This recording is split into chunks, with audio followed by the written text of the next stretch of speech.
இந்த காணொளியில் அண்டத்தின் அதீத சக்தி வாய்ந்த சிவலிங்கங்களின் தொகுப்பை தான் காண இருக்கிறோம்.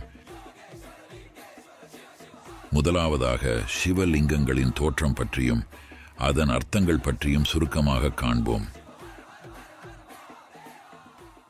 சமஸ்கிருதத்தில் லிங்கம் என்றால் குறி அல்லது ஒரு சின்னம் என்பது பொருள்.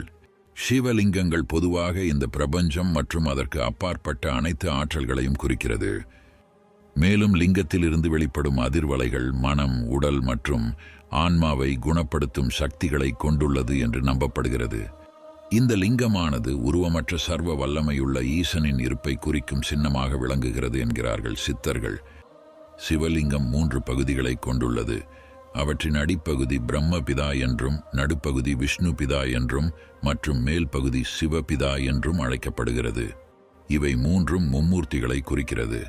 மேலும் லிங்கத்தில் ஒரு மர்மமான அல்லது விவரிக்க முடியாத சக்தி உள்ளது. இது மனதை ஒருமுகப்படுத்தவும் கவனத்தை ஒருமுகப்படுத்தவும் உதவும் என்று நம்பப்படுகிறது. அதனால்தான் பழங்காலங்களில் சித்தர்கள் சிவாலயங்களில் லிங்கத்தை பிரதிஷ்டை செய்து வணங்கினார்கள் என்று லிங்க புராணத்தில் கூறப்பட்டுள்ளது. இவ்வாறு பல பெருமைகளையும் சிறப்புகளையும் கொண்ட சிவலிங்கங்களில் சக்தி வாய்ந்த சிவலிங்கங்களை இப்போது காண்போம். முதலாவதாக சுயம்பு லிங்கம். எவராலும் தோற்றுவிக்க பெறாமல் இயற்கையாக தாமே தோன்றிய லிங்கங்கள் சுயம்புலிங்கம் என அழைக்கப்படுகிறது. இதற்கு உதாரணமாக அமர்நாத்தில் உள்ள சிவலிங்கத்தை கூறலாம். இரண்டாவதாக பார்த்தலிங்கம். இது சிவபெருமான் மகாசங்கார காலம் வரை சாநித்தியராயிருந்து ஆன்மாக்களுக்கு அருள் புரியும் லிங்கமாகும். இது தாவரலிங்கம், திரளிங்கம் எனவும் பெயர் பெறும். மூன்றாவதாக காணலிங்கம். கணபதி, முருகன் முதலான தேவ களங்களால் பிரதிஷ்டை செய்ய பெற்றவை காணலிங்கங்கள் ஆகும். நான்காவதாக தெய்வீக லிங்கம். பிரம்மா, விஷ்ணு ஆகிய மும்மூர்த்திகளில் இருவரால் பிரதிஷ்டை செய்யப்பட்டவை தெய்வீக லிங்கமாகும்.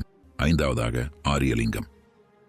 முனிவர்களாலும் அசூரர்களாலும் பிரதிஷ்டை செய்யப்பட்ட லிங்கங்கள் ஆரியலிங்கம் என அழைக்கப்படுகிறது.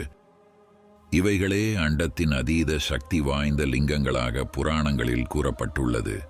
இந்த காணொளி தங்களுக்கு பிடித்திருந்தால் நமது ஷிவ் கைலாஷ் யூடியூப் சேனலை சப்ஸ்கிரைப் செய்யவும். மீண்டும் சந்திப்போம். நன்றி.